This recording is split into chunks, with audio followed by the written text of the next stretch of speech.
Mr. Chairman, thank you for this time to speak today. My name is Mikayla Arciaga. I am a Georgia Education Policy Fellow for the Intercultural Development Research Association. We are an independent, nonpartisan education nonprofit that is committed to achieving equal education opportunity for our students through strong public schools. I'm also a former high school math teacher. I spent the last 3 years teaching high schoolers Algebra 1 and 2 just over a mile down the street. I am here because we strongly oppose this bill and the implications it has for our students. We know that our students thrive when they see themselves reflected in their learning environments, and I know this from experience.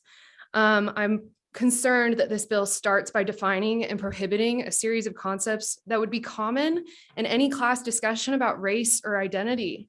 It defines them as divisive, and I feel that this signals to our students that we do not value the lived experiences that they bring into our classrooms every day.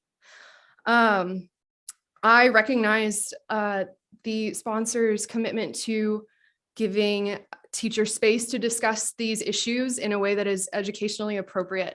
I'm concerned that that doesn't give enough specificity to teachers of what that actually means and how we should represent these issues to our students in a way that honors and affirms their identities.